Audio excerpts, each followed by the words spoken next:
Friends, welcome back to my channel. ఈరోజు మీకు ఈ సీరియల్లో ఏం జరిగిందో తెలుసుకోవాలి అనుకుంటున్నారా? అయితే వెంటనే మనం సీరియల్లోకి వెళ్ళిపోదాం. ఇక పద్మావతి అయితే విక్రమాదిత్య గురించి ఆలోచిస్తూ ఆయనకి నా మీద అంత ప్రేమ ఉన్నా సరే పైకెందుకు నటిస్తుంటారు అని చెప్పి ఇక విక్కీ గురించి ఆలోచిస్తూ అలాగే ఒక చిన్న డ్రీమ్లోకి అయితే వెళ్ళిపోతుంది. పక్కనే గాయత్రి పద్మావతి ఏమైంది అలా ఉన్నావు అని అడగడంతో దానికి పద్మావతి అయితే ఏం లేదులే, ముందు వర్క్ చేసుకో అని చెప్పి గాయత్రి మీద విసుక్కుంటుంది. గాయత్రి అయితే పద్మావతి నాకు ఏం చేస్తున్నా సరే హ్యాండ్సప్ విక్రమాదిత్యానే గుర్తొస్తున్నాడే. అసలు తను ఆడవాళ్ళ మీద అంత రెస్పెక్ట్గా ఉండడం నాకు చాలా చాలా నచ్చేస్తుంది. రోజు రోజుకి విక్కీ నాకు ముద్దొచ్చేస్తున్నాడు అని చెప్పి ఇక గాయత్రి మాట్లాడిన మాటలకి పద్మావతి గాయత్రి మీద విసుక్కుంటుంది. చూడు గాయత్రి, ముందు ఆఫీస్లో వర్క్ చేయి, తర్వాత ఇలాంటివి ఇంటికెళ్ళి తీరిగ్గా ఆలోచించుకో అని చెప్పి పద్మావతి చిరాకు పడి ఇక వర్క్ అయితే మొదలు పెడుతుంది. ఇక గాయత్రి పద్మావతి వైపు చూస్తూ దీనికి హ్యాండ్సమ్ని ఇష్టపడుతున్నానని జెలస్ అనుకుంటూ ఇక తను కూడా వర్క్ చేసుకుంటుంది. ఇక ఇక్కడ చూస్తే యశోధర్ అమ్మ చెప్పినట్టు నా ప్రేమ గురించి పద్మావతికి ఎలా చెప్పాలి? లేదు, పద్మావతికి నేను చెప్పే కంటే డైరెక్ట్గా ఫస్ట్ అమ్మతో పరిచయం చేపిస్తాను. ఆ తర్వాత పద్మావతి మనసులో నేనున్నానో లేదో తెలుసుకుంటాను అని చెప్పి ఇక యశోధర్ అనుకుంటూ ఉండగా పద్మావతి ఒక ఫైల్ తీసుకుని యశోధర్ దగ్గరికి వస్తుంది. సార్, ఇప్పుడు మీరు ఈ ఫైల్ మీద సంతకం పెట్టాలి అని చెప్పడంతో ఇక యశోధర్ సంతకం పెడుతూనే పద్మావతి వైపు చూస్తుంటాడు. ఇక పద్మావతి సార్ ఏమైంది సార్ అని అడగడంతో అది పద్మావతి నిన్ను అమ్మ ఒక్కసారి కలవాలి అంటున్నారు అని చెప్పడంతో అయ్యో సారీ సార్, మేడంని కలవాలని చాలాసార్లు అనుకున్నాను, కానీ అస్సలు వీలు కుదరలేదు. నేను మేడంకి ఇప్పుడు ఎలా ఉందో ఏంటో తెలుసుకోవాలని నాకు కూడా ఉంది. రేపు ఎలాగో సెలవే కదా, రేపు రా అని చెప్పి ఇక యశోధర్ చెప్పడంతో దానికి పద్మావతి నిజమే సార్, రేపు ఎలాగో సండేనే కదా, రేపు వస్తాను మేడంని కలవడానికి అని చెప్పి ఇక యశోధర్ చేతిలోంచి ఫైల్ తీసుకుని వెళ్ళిపోతుంది. యశోధర్ పద్మావతిని చూస్తూ పద్మావతి, నువ్వు నా ప్రేమని అర్థం చేసుకొని మా ఇంటి కోడలివైతే నిజంగానే మా అమ్మకి ఒక కూతుర్ని గిఫ్ట్గా ఇచ్చినట్టుంటుంది అని చెప్పి ఇక యశోధర్ తన మనసులో అనుకుంటుంటాడు. ఇంతలో అక్కడికి విక్రమాదిత్య వస్తాడు. సార్ అని పిలవడంతో రా విక్కీ రా అని చెప్పి ఇక యశోధర్ విక్రమాదిత్యాన్ని కూర్చోమనడంతో విక్కీ సార్ అది డిజైన్స్ అని అంటుంటే చూడు విక్రమాదిత్య, ఈరోజు నువ్వు ఆ డిజైనర్ కసితో నువ్వు చేసిన బిహేవియర్ గురించి నేను అర్థం చేసుకున్నాను. కానీ ఇప్పుడు ఆ డిజైనర్స్ మనకి ఎంత ఇంపార్టెంటో నీకు బాగా తెలుసు. నువ్వు కోపాన్ని కాస్త అని అంటుంటే సార్ నేను కోపాన్ని కంట్రోల్ చేసుకుందామని అనుకున్నాను, కానీ తను బిహేవియర్ అస్సలు నచ్చలేదు. పద్మావతి విషయంలో తను మిస్బిహేవ్ చేస్తుంటే నాకు అసలు నచ్చలేదు. నా ప్లేస్లో మీరుంటే ఏం చేసి ఉండేవారు అని అడగడంతో ఇక వెంటనే యశోధర్ నువ్వు కొట్టి ఊరుకున్నావు, అట్లాంటి వాళ్ళకి తగిన బుద్ధి చెప్పేవాడిని అని చెప్పి యశోధర్ అనడంతో దానికి వెంటనే విక్కీ చూసారా సార్, నేను జస్ట్ చెంపదెబ్బ మాత్రమే కొట్టాను, కానీ మీరు తనకి బుద్ధి చెప్తాను అన్నారు. ఎవరైనా సరే అలానే ఉంటారు. అయినా ఎందుకు సార్ అంత కంగారు పడుతున్నారు? ఇప్పుడు ఆ కొత్త ప్రాజెక్ట్ వాళ్ళకి మోడల్ ఫొటోస్ కంటే శారీ ఫొటోస్ ఇంపార్టెంటు. ఆ శారీ ఫొటోస్ని ఎలా పంపించాలో నాకు బాగా తెలుసు అని చెప్పి ఇక విక్కీ యశోధర్కి ధైర్యం చెప్తూ వెళ్తూ వెనక్కి తిరిగి సార్ ఇంతకీ మీ లవ్ మ్యాటర్ ఎక్కడి దాకా వచ్చింది? మీరు ఇంతవరకు నాకు ఒక్క హెల్ప్ కూడా అడగలేదు అని చెప్పడంతో దానికి యశోధర్ ఖచ్చితంగా నాకు అవసరం వస్తే ముందుగా సహాయాన్ని నిన్నే అడుగుతాను విక్రమాదిత్య అని చెప్పడంతో దానికి విక్కీ నవ్వుకుంటూ ఇక అక్కడి నుంచి వెళ్ళిపోతాడు. ఇక ఇక్కడ చూస్తే అను పాపకి పాలు పడుతూ కనిపిస్తుంది. ఇంకా ఆర్య అను దగ్గరికి వచ్చి అను మన ఐరా ఏం చేస్తుంది అని చెప్పి తొంగి చూస్తుంటాడు. ఇక అను అయితే ఏంటండి అలా చూస్తున్నారు, పాపకి దిష్టి తగులుతుంది, వెళ్ళండి ఇక్కడి నుంచి అని అంటుంటే అయ్యో మమ్మీ డాడీ చూస్తే పాపకెందుకు దిష్టి తగులుతుంది, ఏది ఐరాని ఇలా ఇవ్వు అని చెప్పి ఇక పాపని ఎత్తుకొని అటు ఇటు తిప్పుతూ ఉంటాడు. ఇంతలో కుచిన అక్కడికి వచ్చి, రేయ్ ఏంట్రా, వచ్చిన దగ్గర నుంచి ఈ అనాథని ఎత్తుకొని తిరగడమే సరిపోతుంది, నువ్వు రాను పూర్తిగా మారిపోతున్నావు. ఇదిగో ఈ డ్యామేజ్ శారీ గర్ల్స్ వచ్చిన కానించి నువ్వు ఈ తల్లిని పట్టించుకోవట్లేదు అని చెప్పడంతో ఆ మాటలకి ఆర్య, అమ్మా ఇప్పుడు ఏమైంది, ఏ విషయంలో నిన్ను పట్టించుకోవట్లేదు, అయినా నీ కోసం చూసుకోవడానికి నాన్నగారు ఉన్నారు కదా అని అంటుంటే, అవును ఆయన పట్టించుకుంటే నిన్నెందుకు అడుగుతాను, ఎప్పుడు నా గురించి ఏదో ఒకటి అనడమే తప్ప నా బాగోగులు ఎవరు చూసుకుంటున్నారు, ముందు దాన్ని ఆ అను చేతిలో పెట్టి ఒక్కసారి ఈ లిస్ట్లో ఉన్నవి తీసుకురా అని చెప్పడంతో ఇక ఆర్య వెంటనే తన చేతిలో ఉన్న బిడ్డని అను చేతిలో పెట్టి ఇక ఆ లిస్ట్ ఓపెన్ చేసేసరికి అది ఏకంగా ఒక 5-6 మీటర్ల దూరం అంతా పొడవుగా ఉంటుంది. అది చూసిన ఆర్య, అమ్మా ఏంటిది, ఈ లిస్ట్ ఏంటి ఇంత పెద్దగా ఉంది, అసలు ఈ లిస్ట్లో ఏం రాసావే అని అడగడంతో దానికి పక్క నుంచి నారాయణ, ఏముంటుంది ఆ మేకప్ కిట్స్, అలాగే తనకి కావలసిన ఐటమ్స్, అందులో పనికొచ్చేది ఒక్కటి కూడా ఉండదు, ఆర్య అది నువ్వు చదివినా వేస్టే, ఇలా ఇవ్వు అని చెప్పి ఆ లిస్ట్ని తీసుకుని నలిపేసి బయటకైతే విసిరేస్తాడు. ఇక ఆఫీస్ నుంచి ఇంటికి వచ్చిన విక్కీ పద్మావతిని చూసి, ఆర్య, రే విక్కీ ఏంట్రా ఈరోజు ఎర్లీగా వచ్చేశారు అని అనడంతో, ఏం లేదులే ఈరోజు ఆఫీస్లో వర్క్ త్వరగా కంప్లీట్ అయింది అని చెప్పడంతో అను చేతిలో ఉన్న పాపని చూసి వెంటనే పద్మావతి ఐరా తల్లి అని అనుకుంటూ దగ్గరికి వెళ్తుంటే ఇక అను పాపని తీసుకుని గదిలోకైతే వెళ్ళిపోతుంటుంది. అది చూసిన ఆర్య బాధపడతాడు. అను ఏం చేస్తున్నావు అని అనడంతో, నా పాపకి ఎవరి దిష్టి తగలకూడదని లోపలికి తీసుకెళ్తున్నాను అని చెప్పి ఇక అను బిడ్డను తీసుకుని లోపలికైతే వెళ్ళిపోతుంది. ఆర్య పద్మావతితో, పద్మావతి అను గురించి నీకు తెలిసిందే కదా, తను నీ నుంచి దూరంగా ఉండడం ఎంత బాధపడుతుందో నాకు తెలుసు, తను ఎందుకు అలా ఉందో కూడా నాకు అర్థం కావట్లేదు, కొద్ది రోజులు ఆగితే తనే అర్థం చేసుకుంటుంది అని చెప్పి పాపం ఆర్య ఇక పద్మావతికి నచ్చ చెప్పడానికి ప్రయత్నిస్తాడు.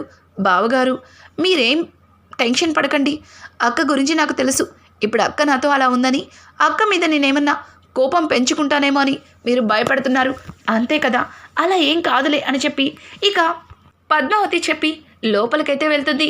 విక్కీ వైపు అలానే చూస్తుంది.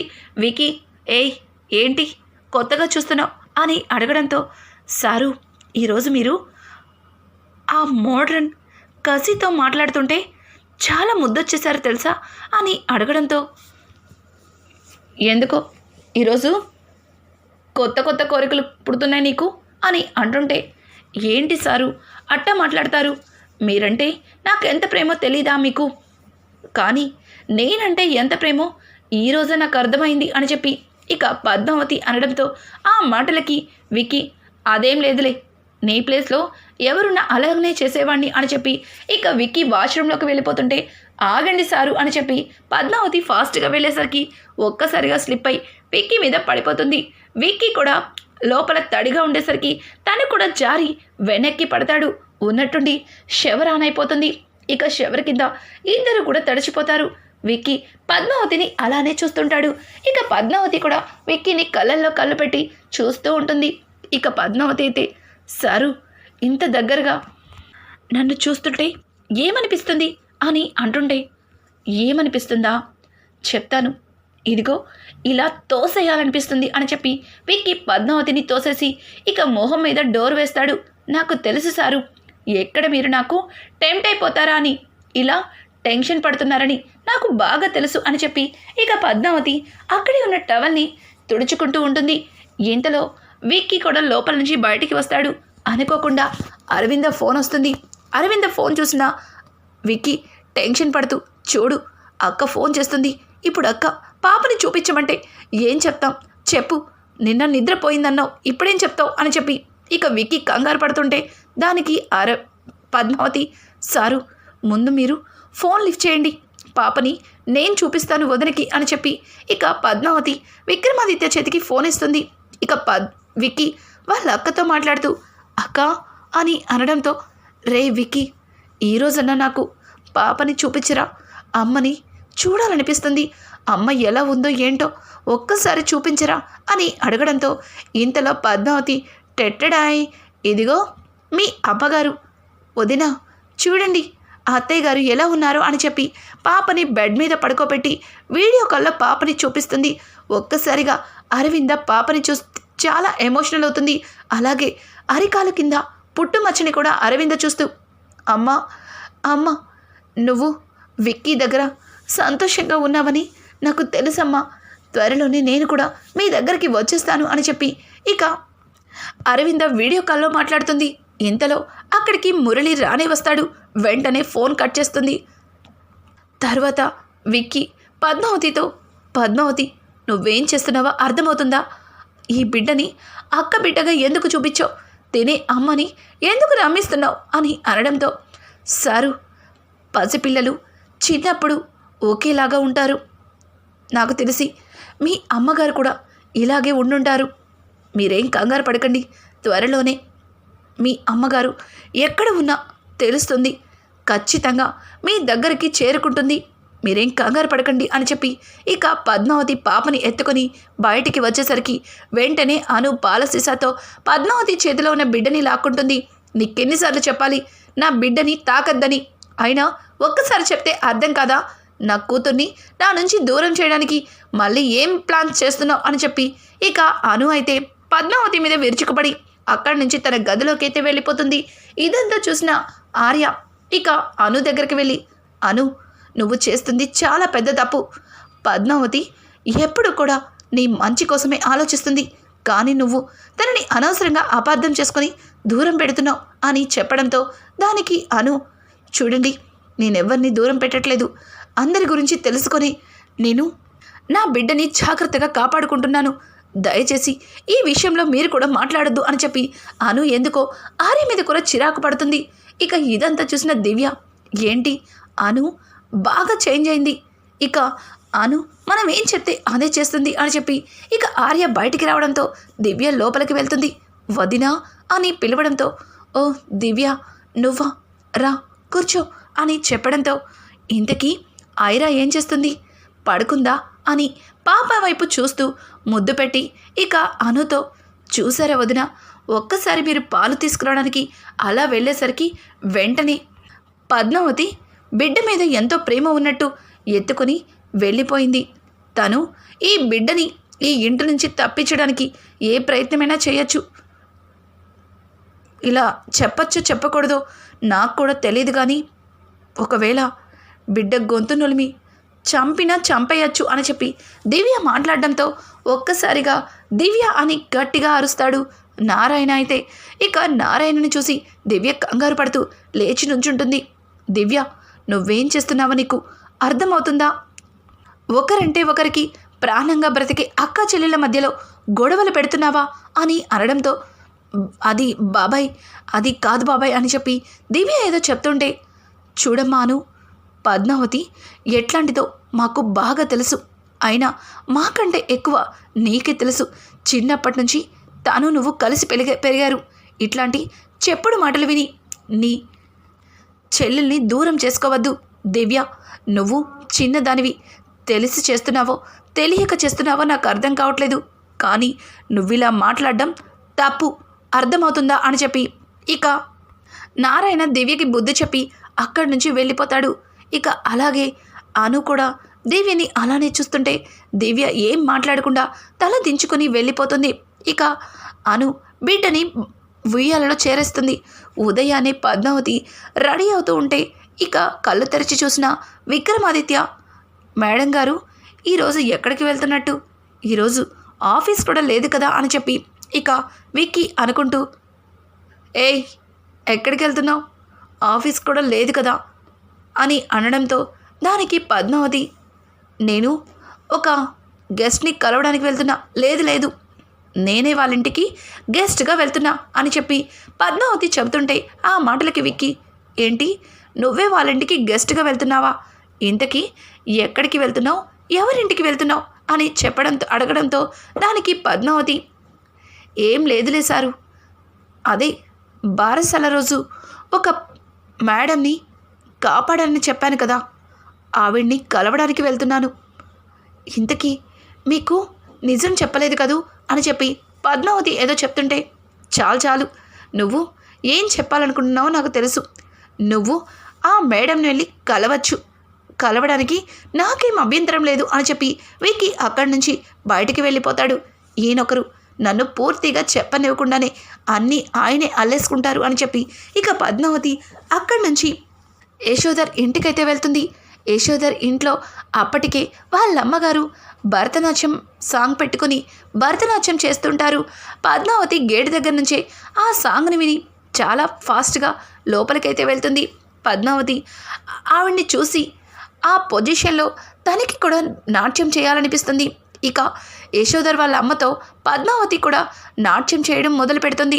ఒక్కసారిగా యశోధర్ బయటికి వచ్చేసరికి ఇద్దరు కలిసి డ్యాన్స్ చేస్తుంటే యశోధర్ అలానే చూస్తుండిపోతాడు. డ్యాన్స్ కంప్లీట్ అయ్యాక యశోధర్ వాళ్ళ వైపు చూస్తూ క్లాప్స్ కొడతాడు. నిజంగా చాలా బాగా చేసావు పద్మావతి అని చెప్పి ఇక పద్మావతిని పొగుడుతుంటే పక్క నుంచి వాళ్ళమ్మ, రేయ్ ఇక్కడ నేను కూడా ఉన్నానురా, ఇన్ని సంవత్సరాల నుంచి ఏ రోజు కూడా నేను బాగా చేశానని చెప్పలేదు, కానీ ఈరోజు ఒక్కసారిగా పద్మావతి డ్యాన్స్ చేస్తే తన డ్యాన్స్ చాలా బాగుంది అని చెప్తున్నావు, ఇది చాలా అన్యాయం రా అని చెప్పి ఇక సుగుణ అంటుంటే, సుగుణ నువ్వెప్పుడు కూడా సూపర్, కానీ పద్మావతి ఇంత తక్కువ టైంలో నీతో కలిసి డ్యాన్స్ చేస్తుంది అంటే నిజంగా అది సూపరే కదా అని అంటుంటే దానికి పద్మావతి, సార్ నేను చిన్నప్పుడే కూచిపూడి భరతనాట్యం ఇవన్నీ నేర్చుకుంటాను, కాకపోతే ఎప్పుడూ ఎక్కడ చేసే అవకాశం రాలేదు. మేడం చేస్తుంటే ఎందుకో మేడంతో పాటు నాకు కూడా చేయాలనిపించింది, అందుకే ఇక ఒకేసారి అలా చేసేస్తున్నాను అని చెప్పి ఇక పద్మావతి అయితే యశోధర్తో చెప్తుంది. ఉన్నట్టుండి యశోధర్ పద్మావతిని రెప్పవేయకుండా అలానే తను మాట్లాడుతుంటే చూస్తూ ఉండిపోతాడు.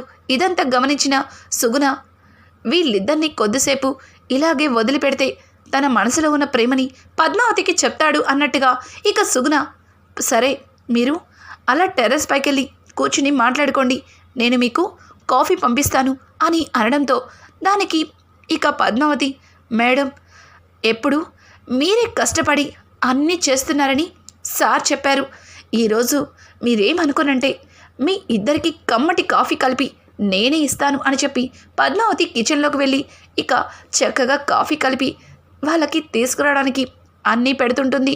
అది చూసిన సుగుణ, చూడురా చూడు, కోడలు వస్తే ఇల్లు ఎంత కలకలలాడిపోతుందో, తను కిచెన్లో వంట చేస్తుంటే నాకు ఎంత సంతోషంగా ఉందో, ఎప్పుడురా నీ మనసులో మాటని కోడలి పిల్లకి చెప్తావు, ఎప్పుడు నా కోడల్ని ఈ ఇంటికి తీసుకొస్తావు అని చెప్పి ఇక సుగుణ మాట్లాడుతుంటే, సుగుణ కాసేపు సైలెంట్గా ఉండు, పద్మావతి వస్తుంది అని చెప్పి ఇక యశోధర్ సుగుణని సైలెంట్గా ఉండమని చెప్పి ఇంకా పద్మావతి వైపు చూస్తాడు.